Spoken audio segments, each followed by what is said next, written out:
Baspa supremo Mayawati का मुसलमानों और मीडिया को हार की वजह बताना दर्शाता है कि वो कितनी खुदगर्ज किस्म की महिला हैं। यूज़ एंड थ्रो की राजनीति के माहिर मायावती को इस बार मिली शर्मनाक शिकस्त ने बौखला दिया है।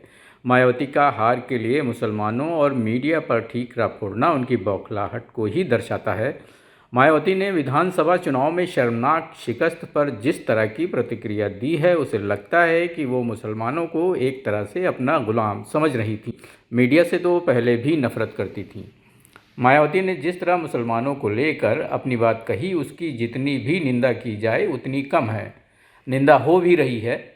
मायावती ने अपने काडर वोट के भाजपा में खिसकने पर तो कोई उत्तेजना प्रकट नहीं की, उसे उनकी मजबूरी बताया, बल्कि उसके लिए भी मुसलमानों को ही जिम्मेदार ठहराया। शर्म नहीं आती मायावती को? ये वही मुसलमान हैं जिसने कई बार मायावती को मुख्यमंत्री की कुर्सी तक पहुंचाया।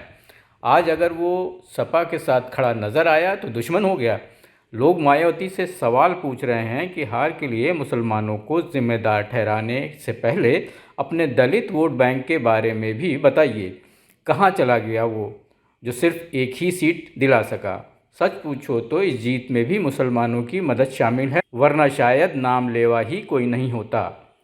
मीडिया से हमेशा बैर रखने वाली और ये कहने वाली मायावती कि हमारे लोग अखबार नहीं पढ़ते, टीवी नहीं देखते, ने मीडिया के महत्व और उसकी ताकत को स्वीकार तो किया। मायावती का ये कहना कि बसपा की इस दुर्दशा के लिए मीडिया ने बड़ा रोल निभाया।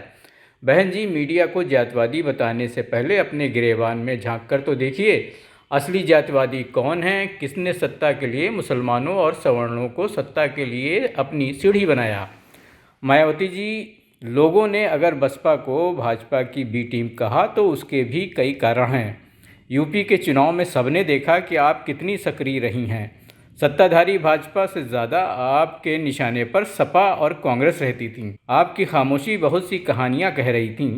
धुआं अपने आप से नहीं उठता, और इस उठते हुए धुएं ने इस बात पर पूरी तरह मुहर लगा दी कि चाहे बी टीम की बात हो या मीडिया में तैरती अफवाहें, गड़बड़ तो कहीं ना कहीं थी, और ये गड़बड़ी चुनाव में आपको बड़ी भारी पड़ गई। इस चुनाव में आपकी असली दुश्मन समाजवादी पार्टी थी, ना कि भाजपा, और सपा को हराने की कोशिश में आपने अपनी ही पार्टी का सत्यानाश कर दिया।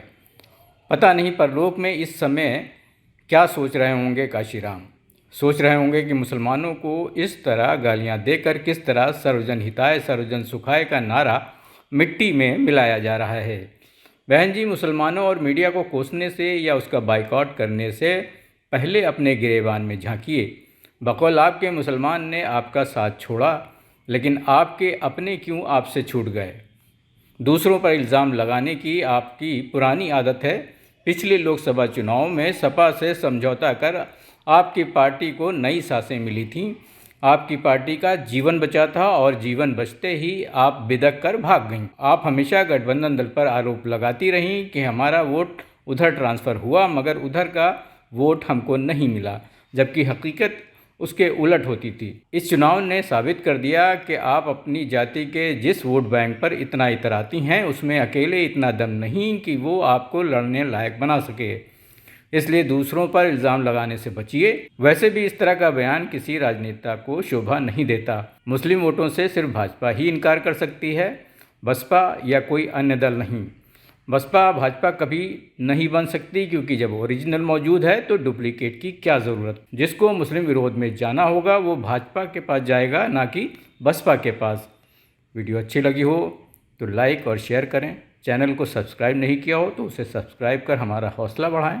तौकीर सिद्दीकी को दीजिए इजाज़त। फिर मिलेंगे अगली वीडियो में। अपना कीमती समय देने के लिए बहुत बहुत शुक्रिया। जय हिंद।